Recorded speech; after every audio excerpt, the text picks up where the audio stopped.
আপনি আমাকে প্রশ্ন করতেছেন কোন ডিস্ট্রিক্টে হয়নি, আপনি আমাকে সেই ডিস্ট্রিক্টের নামটা বলেন। রংপুর, খুলনা, সম্প্রতি বলতে কোথায় বলছেন? কোন ডিস্ট্রিক্টে মুসলিমের উপরে হয় নাই? শেখ হাসিনা প্রেসিডেন্ট ছিল, প্রধানমন্ত্রী ছিল, উনি কি মুসলিম না হিন্দু? মুসলিম না। উনি অন্যায় করছে, ওনারা বের করে দিলে সমস্যা নাই, কিন্তু একজন হিন্দু অন্যায় করলে ওরা বের করে দিলে সমস্যা। আপনাদের সাইনবোর্ডটাই আগে হচ্ছে, সাইনবোর্ডটা পাল্টান।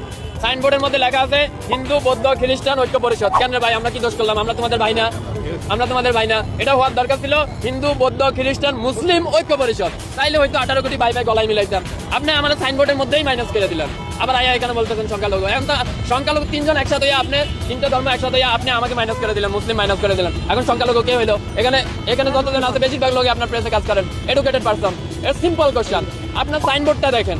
এখন বাংলাদেশে স্বাধীনতা আছে, তার মানে আপনি যা খুশি বইলা যাবেন, যা খুশি বইলা যাবেন। এই স্বাধীনতার জন্য আমরা কষ্ট করি নাই, আমরা লড়াই করি নাই, হাজারটা ভিডিও নাই। কয়জন সংখ্যালঘুর উপরে নির্যাতন হয়েছে দেখেন তো? 100 জন, 1000 জন মুসলিমেরা বাইর করে দেওয়া হয়েছে, সবগুলো আওয়ামী লীগের এমপি মন্ত্রী। আমি নাম ধরে বলতে পারবো, ঠিক আছে? আমি যাইয়া 5 তারিখের পরে যাইয়া দুর্নীতি দমন কমিশনের চেয়ারম্যানের নামে মামলা করে দিলাম। ওই শালা আমার কুমিল্লা ছিল, আমার বাড়ি কুমিল্লা, ওর বাড়ি কুমিল্লা। আমি যাইয়া ওর বিরুদ্ধে মামলা করে দিচ্ছি। কেন মামলা করছি? আমি কি দেখছি ও কি হিন্দু না মুসলিম? ওটা তো দেখি নাই। দেখছি সে অন্যায় করছে, 11,000 লাখ কোটি টাকা আমার দেশ থেকে পাচার হয়েছে, এর জন্য সে দায়। ব্যাস, তার নামে মামলা করে দিচ্ছি। গতকালকে তারা দুদক কমিশন পদত্যাগ করছে, আপনারা জানেন। ব্যাস খালাস। এখানে সংখ্যালঘু কি হলো? মানে মুখ দিয়েছে তো আল্লাহ, যা খুশি তা বললেই যাবেন, যা খুশি তা বললেই যাবেন। এতদিন তো বলতে পারেন নাই। ওই যে বিশ্বজিৎ, আচ্ছা ওই যে বিশ্বজিৎ তো সংখ্যালঘু ছিল। বিশ্বজিতেরা যখন আওয়ামী লীগের পোলাপান রাস্তায় পালাইয়া কোবাইতেছিল, আর বিশ্বজিৎ যখন বলতেছিল ভাই আমি মুসলিম না আমি হিন্দু, প্যান্টটা খুলে দিই তোমার দেখাই আমি হিন্দু, তখন আপনাকেও এরকম দরদ করেছিল। তখন বলতে পারেন নাই আমার সংখ্যালঘুরা কেন কোবাইলো? তখন তো বলেন নাই। কেননা তখন আপনার মা ছিল শেখ হাসিনা, তার পোলারা হচ্ছে কোবাইছে, এর লাগে আপনি কিছু বলতে পারেন নাই। বিশ্বজিতের ঘটনাটা সারা ওয়ার্ল্ডে কে দেখে নাই? কে দেখে না? কে দেখে না? প্রেসে কাজ করে, জেনারেলি রাস্তায় থাকে, একজন এডুকেটেড পারসন, কে জানে না?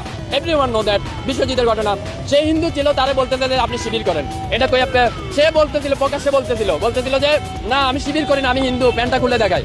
এইরকম অবস্থায় হতো আওয়ামী লীগের লোকেরা পালাইয়া কোবাইছে না? তখন আপনাদের সনাতনী চেতনা কইছিল ভাই, এখন কেন চেতনা আইছে? আমি তো মনে করি প্রতিজন বাংলাদেশির এই যে ওনাদের যে সাইনবোর্ডটা আছে, এটা নিয়ে হাইকোর্টে রিড করা উচিত। কেন রিড করা উচিত? এই হাইকোর্টে এই সাইনবোর্ডটার মধ্যে লেখা আছে হিন্দু বৌদ্ধ খ্রিস্টান ঐক্য পরিষদ। আরে ভাই 18 কোটি দেশের মধ্যে আমরাও তো মুসলিম, আমরাও তো তোমার ভাই, তুমি আমারে মাইনাস করে দিলা। এটা কোন ধরনের আবেগ হইলো? কোন ধরনের ভালোবাসা হইলো? এইভাবে করে তুমি ঐক্য করতে পারবা? ঐক্য মানে কি? What is the meaning of the ঐক্য? ঐক্য মানে কি? Unity, right? তো ইউনিটি আপনি 3টা ধর্মের রিলিজিয়ন একসাথে নিয়ে আসলেন, আরেকটারে মাইনাস করলেন। What is that kind of unity? এটা কেমন ইউনিটি হইলো ভাই? আপনি যেটা মেজর পাচ্ছেন ওইটারে মাইনাস করে দিচ্ছেন আর বলতেছেন ইউনিটি। এই যে লোকগুলো আসছে না, এটা ভাইরাল হওয়ার জন্য আছে, আর কোনো নাথিং এলস দেয়ার, আর কোনো কিছুই না। কিন্তু আমরা এইসব বালসাল বলি না। কেন বলি না? কেননা আমরা জুলাই থেকে আন্দোলন করে আসছি, প্রতিদিন আমরা রাস্তায় মরে গেছি।